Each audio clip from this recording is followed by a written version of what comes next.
जब पैगंबर और रसूल बनाया 40 साल तक कोई जानता नहीं था। मुहम्मदुर रसूलुल्लाह की उम्र जब 40 साल हो गई तो उससे पहले तो आप नबी नहीं थे। एक शरीफ इंसान, एक ईमानदार इंसान थे। लेकिन 40 साल के बाद जब मुहम्मदुर रसूलुल्लाह को नबूवत दी गई, रसूल बनाया गया, वही नाजिल की गई, तो आप अलैहिस्सलातु वस्सलाम ने अपने गांव वालों को दावत की और बुलाया और एक जगह जमा किया। इसी तरीक़े पर जैसे आज आप सामने बैठे हैं और मैं कुर्सी पर बैठकर आपको शरीयत की बात बताने की कोशिश कर रहा, बिल्कुल सेम इसी तरीक़े पर अल्लाह के नबी अलैहिस्सलातु वस्सलाम ने अपने गांव वालों को, अपने ख़ानदान वालों को जमा किया, दावत दी। पहले उनको बिरयानी खिलाई, उसके बाद फिर कहा कि ए मेरे कौम के लोगों, अल्लाह ने मुझे नबी बनाया, अल्लाह ने मुझे रसूल बनाया। क्या आज से मेरी बात मानेंगे? अल्लाह के तरफ से जो बात होगी, जो पैगाम होगा, मैं वह आप लोगों को बताऊंगा। इसलिए आप लोग मुझे नबी मान लो और रसूल मान लो। तो कौम के जो बड़े लोग थे, पुराने लोग, जो अल्लाह के नबी के रिश्ते में चचा लगते थे, अंकल, उन्होंने कहा कि ए मोहम्मद, तुम्हारा ना खाक आलूद हो, इसी काम के लिए तुमने बिरयानी खिलाई थी हमें, इसीलिए तुमने हमने दावत दी थी कि पहले दावत खिलाया और बाद में बेवकूफ़ बनाने के लिए तुमने पैगाम सुनाना शुरू किया। हम नहीं मानते, तुम्हारे पैगाम को नहीं मानते और तुम्हारे मैसेज को नहीं मानते। मुखालफत की वहाँ पे, मगर नबी रुके नहीं। मोहम्मद ने जो संकल्प लिया था, आपको अल्लाह ने पैगंबर और रसूल बनाया था, आपने उसी दिन से अपना काम शुरू कर दिया था।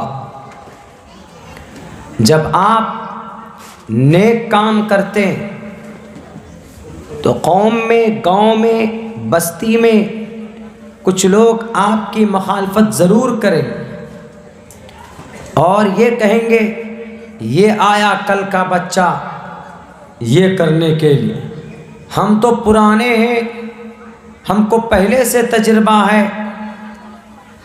ये कहकर उन नौजवानों को, उन अच्छे काम करने वालों को टारगेट किया जाता है, उनकी हिम्मत को तोड़ने की कोशिश की जाती।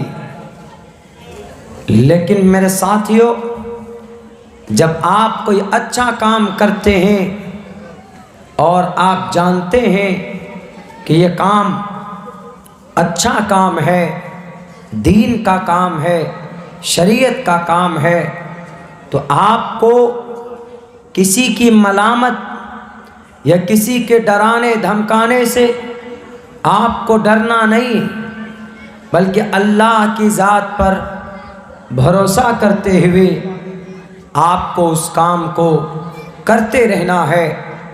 इंशाअल्लाह एक दिन वो आता है जब अच्छा काम करने वाले की जीत होती है और फिर दुनिया के लोग यूँ कहते हैं कि तुम ही सही थे, हम गलत थे।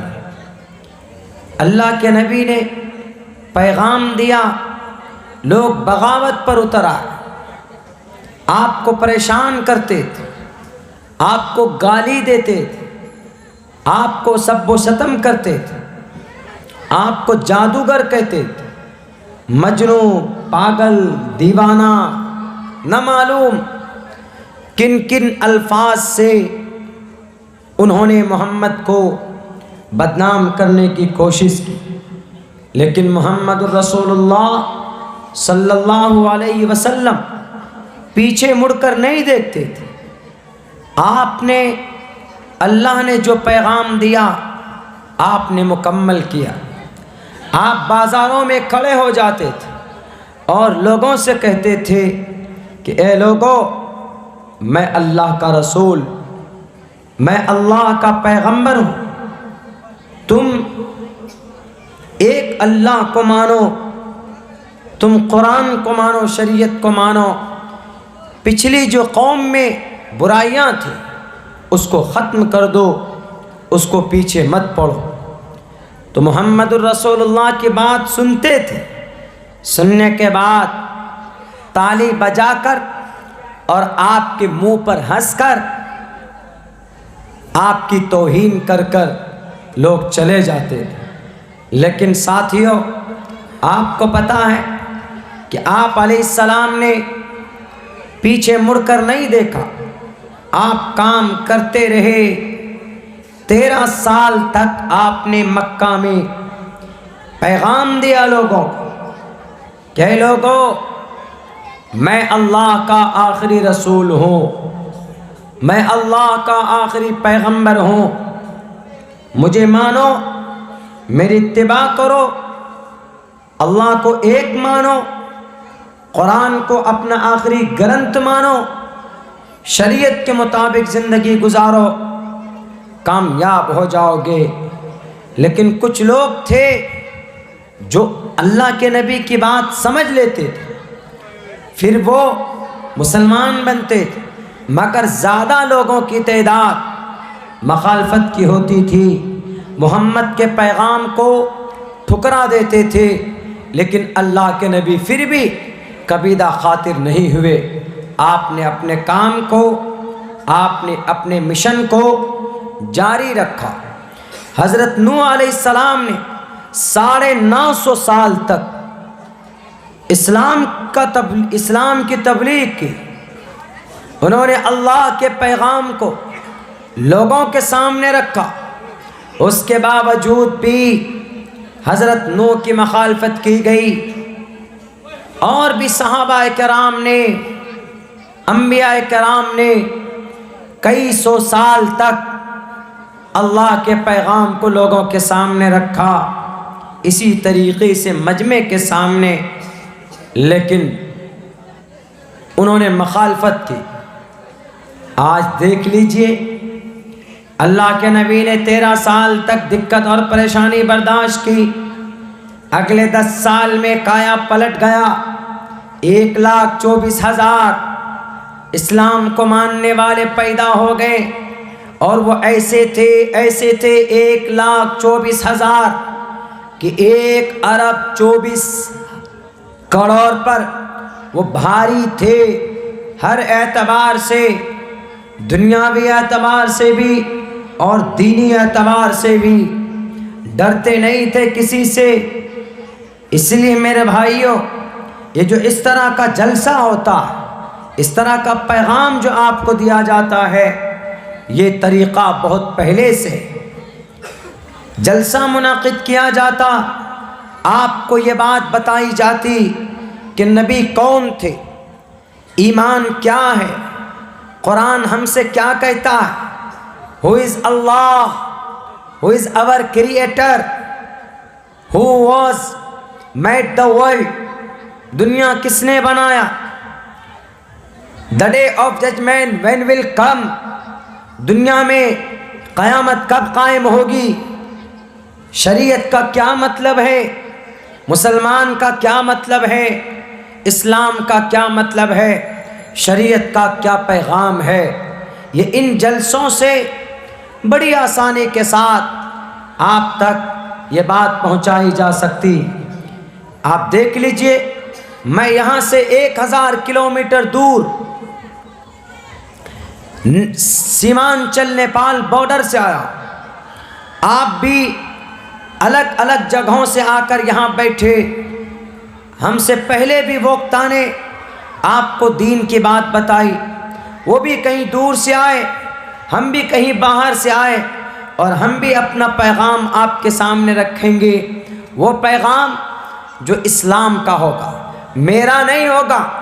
ज़ुबान मेरी होगी, अल्फाज मेरे होंगे, आवाज़ मेरी होगी, लेकिन पैगाम अल्लाह का होगा, फरमान अल्लाह का होगा, तरीक़ा मोहम्मद का होगा, शरीयत अल्लाह की होगी, इताअत मोहम्मद की होगी, इबादत अल्लाह की होगी, और फरमाबरदारी हम अल्लाह और उसके रसूल की करेंगे। अब्दुल्ला सालिम होगा, ज़ुबान अब्दुल्लाह की होगी, तरीक़ा बयान करने का इनका अपना होगा, लेकिन टोटल चीज़ शरीयत की होगी। अब्दुल्ला अपनी तरफ से कोई भी बात आपको नहीं कहेगा कि मुसलमानों तुम अब्दुल्ला सालिम की ये बात, इस पर अमल कर लो। हम ये कहेंगे कि कुरान के फरमान पर अमल करो, शरीयत के फरमान पर अमल करो। आज हम मुसलमान कौम शरीयत से, कुरान से दूर हो चुके, जिसकी बुनियाद पर बड़े बड़े हमारे ऊपर मजालिम ढाए जाते हैं, फसाद बर्पा किया जाता है, हमारी बहनों की इज्जत लूटी जाती है, हमारे मुसलमानों को मारा पीटा जाता है। क्यों मारा पीटा जाता है? अल्लाह ने जब कुरान में कह दिया कि तुम ही सरबलंद रहोगे, तो फिर क्या वजह है कि आज आप जलील और रुस्वा हो रहे हो? बस के अंदर आपको जलील किया जाता, आपको रुस्वा किया जाता। एक मौलाना साहब थे, बस में बैठ गए, जाना था उनको कलकत्ता।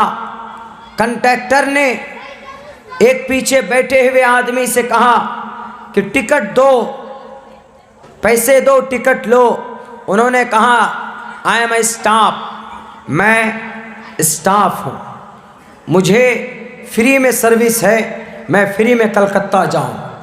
जो कंडक्टर था वो थोड़ा चालाक था, उसने कहा कि सर्विस में जा रहे हो, स्टाफ हो, पढ़े लिखे होगे, तो एक काम करो, मैं कंडक्टर हूँ, मेरे नाम का स्पेलिंग करो, मेरे नाम का एक एक वर्ड बताओ तो तुमको छोड़ देंगे। तो वो आदमी झूठा था, वो कोई स्टाफ नहीं था। बहुत मारा उसको कंडक्टर ने, इतना मारा कि उसका खून निकाल दिया और उसको कान पकड़कर बस से बाहर भी कर दिया कि झूठ बोलते हो कि तुम कंडक्टर हो।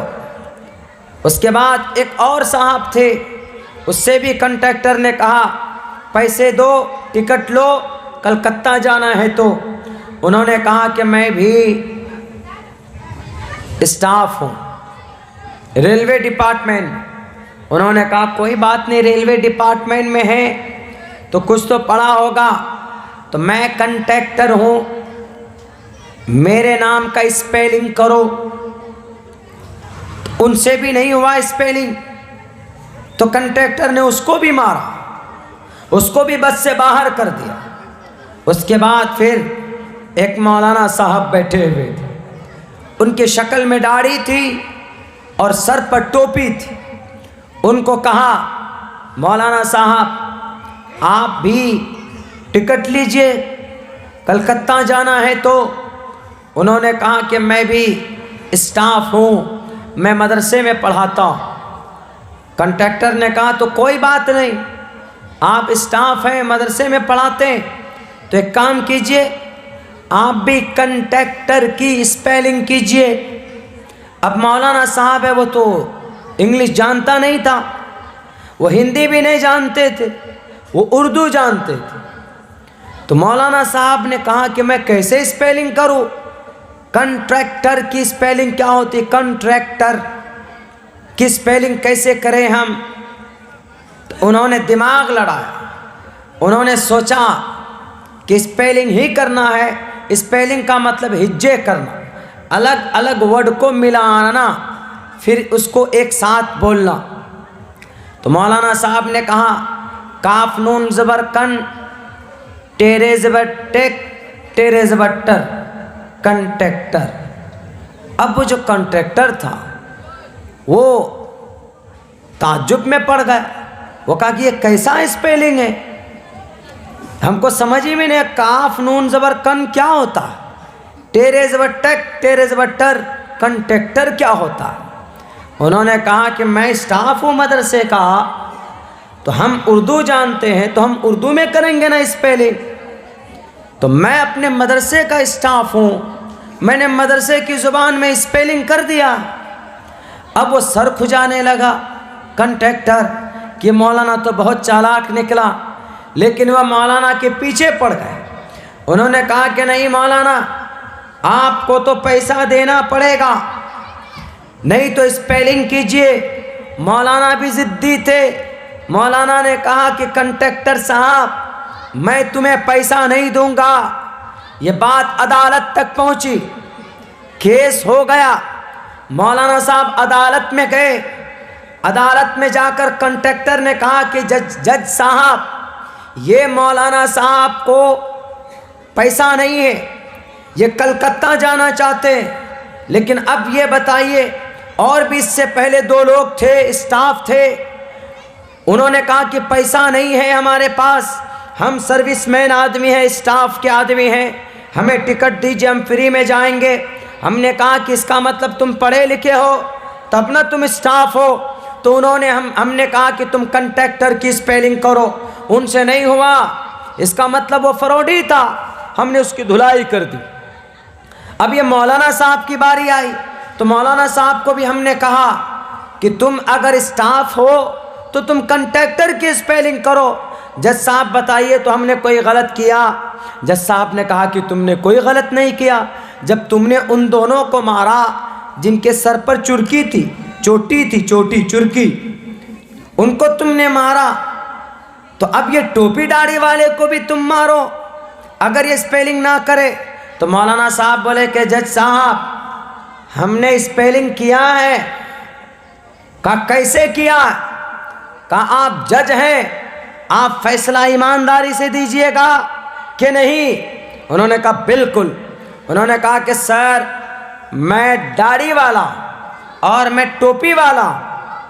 दाढ़ी उर्दू में बोलते, टोपी उर्दू में बोलते, मौलाना उर्दू में बोलते।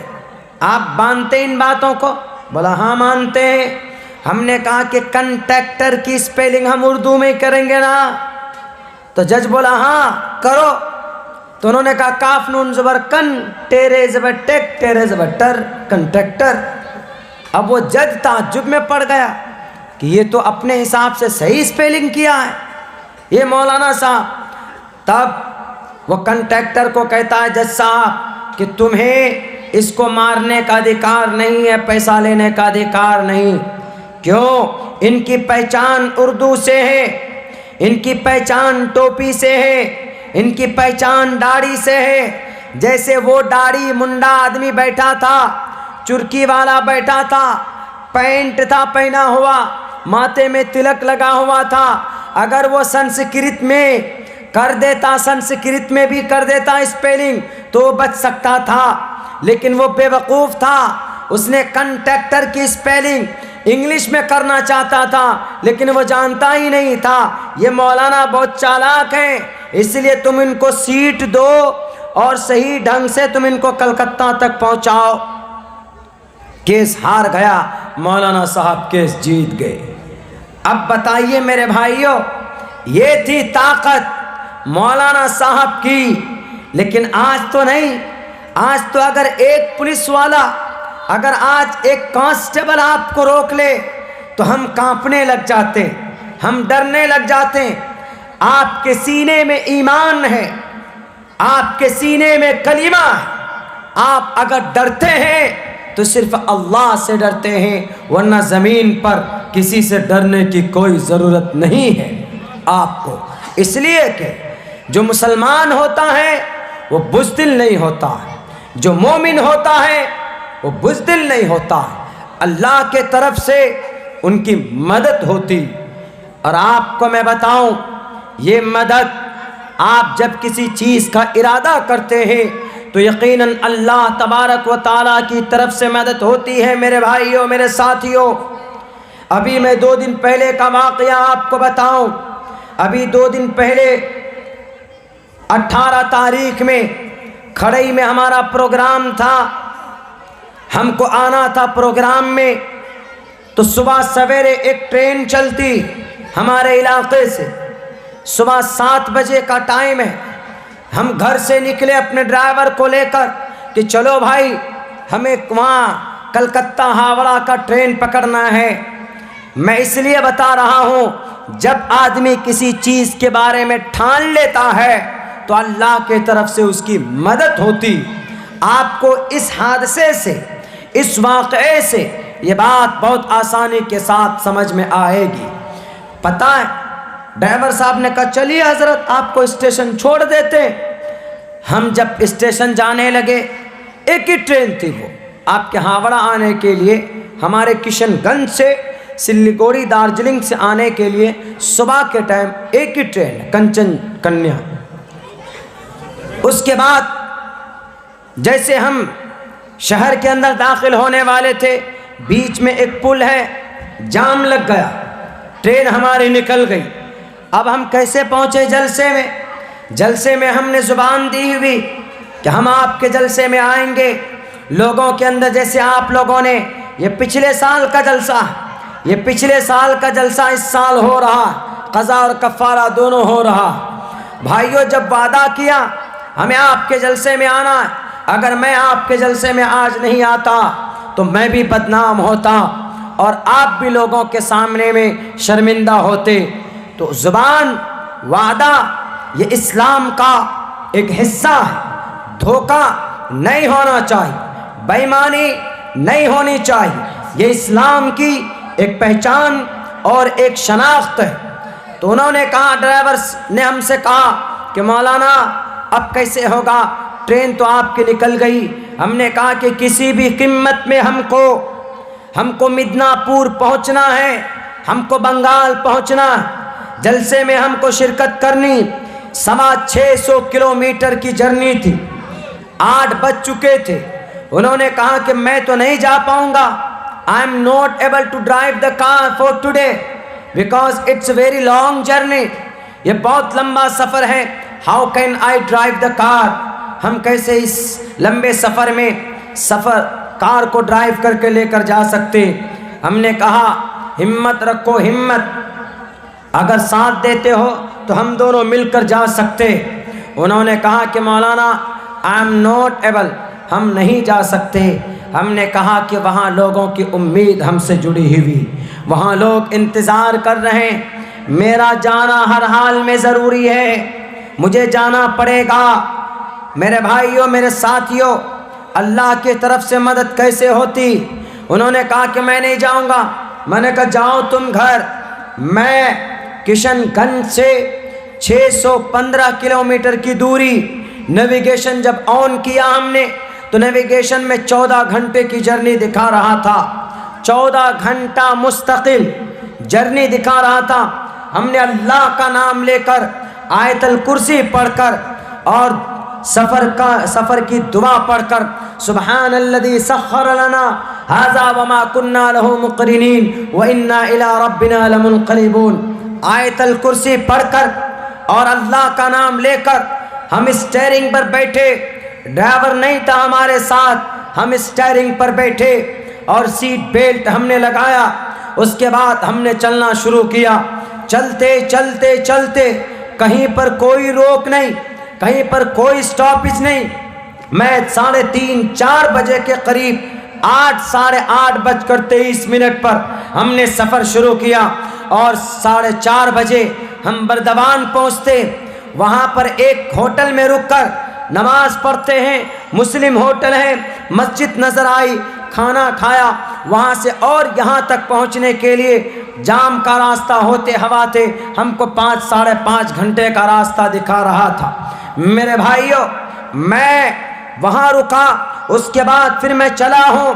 तो मैं खड़ाई जिस वक्त मैं पहुँचा हूँ, मैं उस वक्त और टाइम 1:03 या 4 हो रहा था रात को, यानी मुस्तकिल तकरीबन 14 साढ़े 14 15 घंटे का सफ़र करके तेमथानी के करीब मेरे दोस्त हैं। मैंने उनको कहा कि मेरा दिमाग और मेरा पूरा बॉडी अपनी जगह पर नहीं है, लेकिन कौन गाड़ी चला रहा है, मैं स्टीयरिंग पर बैठा हूँ, मैं ये अंदाज़ा आपको नहीं बता सकता। जब मैं पेट्रोल लेने के लिए उतरा तो मुझे ऐसा लग रहा था कि मैं गिर जाऊंगा, लेकिन पेट्रोल डालकर फिर मैं स्टीयरिंग पर बैठता हूँ डेबरा के करीब। उसके बाद फिर मैंने गाड़ी भगाई वहाँ से। मेरे भाइयों, मैंने अपनी नज़रों के सामने अल्लाह की रहमत और नुसरत देखी। मैं गाड़ी से बाहर होता हूँ तो मुझे चक्कर आ रहा था, लेकिन जैसे ही मैं गाड़ी के अंदर बैठा स्टीयरिंग पर तो मुझे ऐसा लगता था कि मैं तरोताज़ा हूँ, इसलिए कि वहाँ पर निस्बत थी जलसे की, निस्बत थी शरीयत की, निस्बत थी कुरान की, निस्बत थी इस्लाम की, निस्बत थी ऑडियंस की, और हम एक वादा पूरा करने चले थे। वहाँ बार बार ऐलान हो रहा